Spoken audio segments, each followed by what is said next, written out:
¿Hay luz al final del túnel? Muy buena la pregunta. ¿Qué tal? Buenas tardes a todos y todas.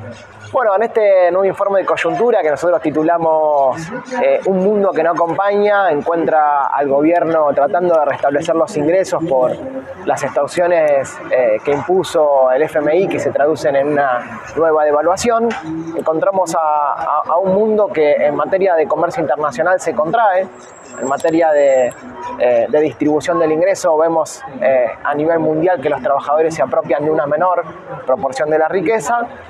Y otro elemento que es central es la apreciación del tipo de cambio por parte de la Reserva Federal, que genera que los capitales fluyan hacia Estados Unidos y eso agrave los problemas de falta de dólares que tiene el país. Esos tres elementos nos parecen centrales respecto a lo que pasa en el mundo. A ver, que se contraiga la actividad económica mundial justamente impacta de lleno, sobre todo en la venta de commodities, que principalmente es lo que se dedica a la República Argentina. Totalmente. Lo que vemos es, esto impacta de lleno en los países periféricos respecto a los productores de commodities, y hay otro dato también que nosotros establecemos en el informe, que es que los precios de las materias primas están bajando. Se encuentran en niveles elevados, producto de que todavía hay algunos cuellos de botella, producto de la pandemia, pero aunque se encuentran en niveles elevados, esos precios están bajando, y eso genera un menor ingreso para los países periféricos, como es el caso de Argentina. Pero a su vez, uno podría verle el lado positivo respecto a que esto ayudaría a que disminuyan el precio de los alimentos, ¿no? Una de las principales problemáticas que tiene la economía actual. Pero a su vez, eso se ve contrarrestado por las devaluaciones del tipo de cambio. Como los precios de las commodities se fijan en dólares, el precio de los alimentos baja a nivel internacional, pero en el mercado local aumentan, lo que eso va a generar futuras tensiones respecto al conflicto distributivo y la pérdida de poder adquisitivo de los trabajadores. Claro, porque aumenta en valores reales. Totalmente, claro. A ver, se contrarresta el efecto internacional de la baja del precio de los alimentos, pero al devaluar el tipo de cambio, como el precio de las materias primas está fijado en dólares, eso se traduce en un aumento del precio en el mercado doméstico. Claro, porque esto hay que explicarse justamente al común de la gente, porque dice, pero este muchacho está diciendo que están bajando el valor de los commodities, de las materias primas, pero ¿por qué me aumenta el pan? Claro, ese es el punto, porque fundamentalmente hay un bien que participa en los costos de la producción del trigo, en este caso del pan, que es el dólar.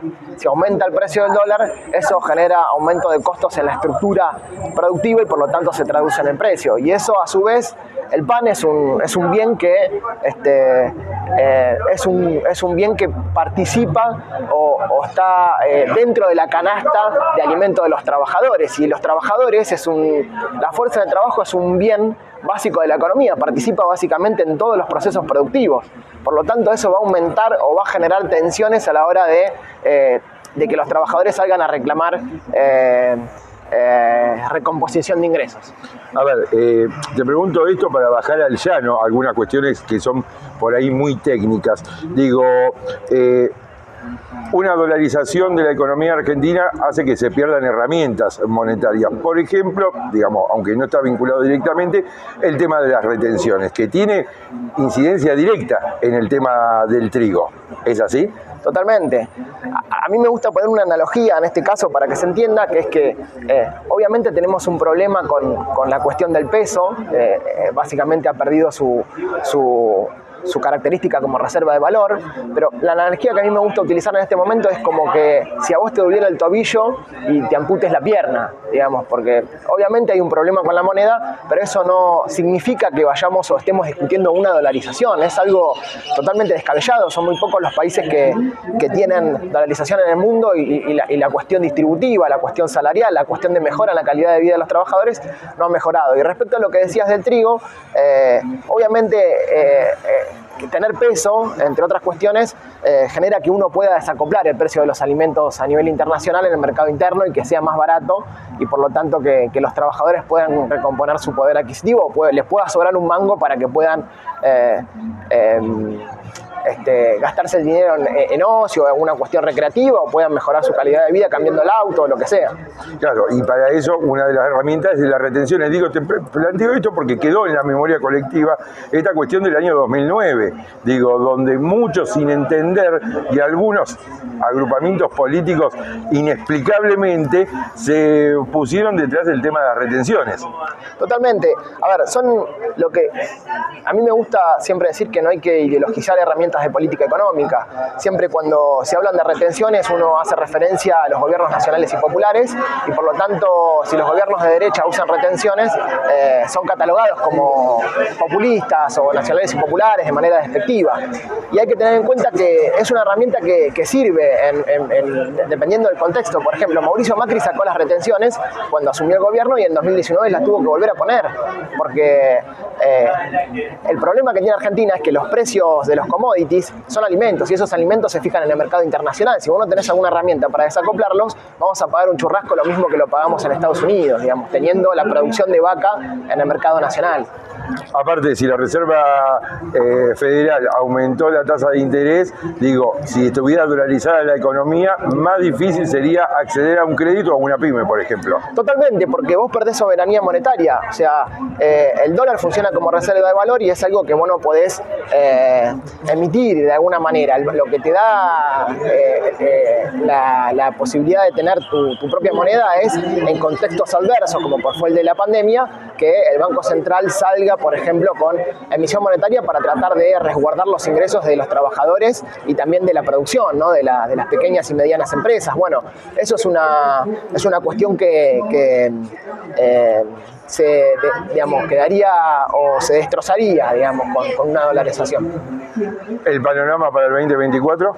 Bueno, una cuestión que digamos, la economía argentina atraviesa por una inestabilidad macroeconómica severa.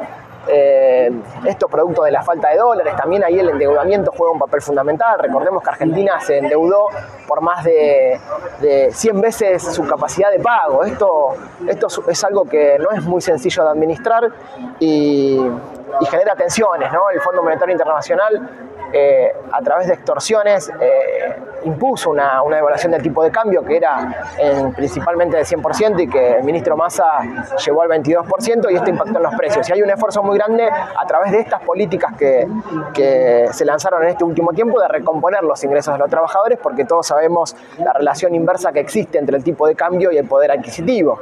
A ver, la reducción del IVA, por ejemplo, bueno, eso impacta en el bolsillo de los trabajadores. Los créditos a las monotributistas, el bono para los sectores informales, bueno, son todas medidas que llevan un poco a menguar estas devaluaciones del tipo de cambio.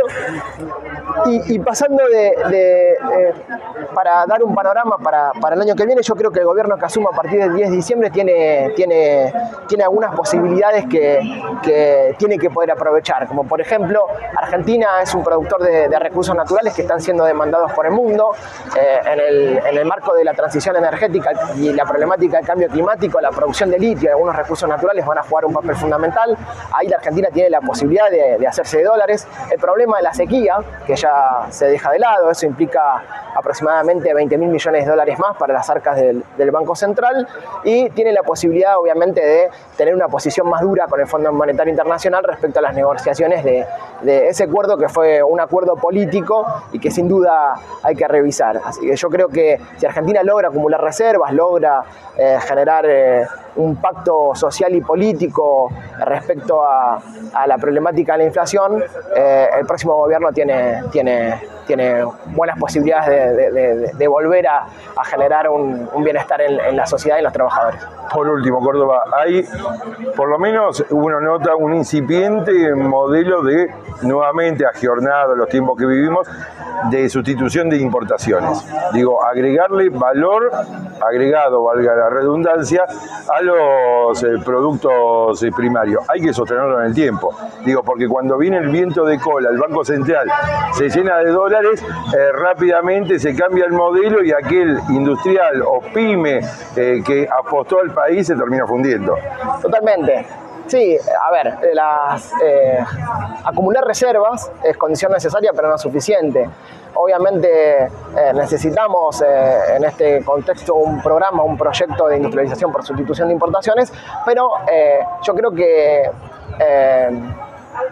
no en aquellos bienes o productos en la cual a Argentina le va a costar mucho más competir, como por ejemplo la competitividad, básicamente. Totalmente, y ahí los recursos naturales de nuevo juegan un papel fundamental. Habría que fijarse bien en los sectores productivos de qué manera podemos ir sustituyendo algunas importaciones que la economía local no genera, y de esa manera ir avanzando en la estructura productiva. Política de Estado. Política de Estado, política de Estado.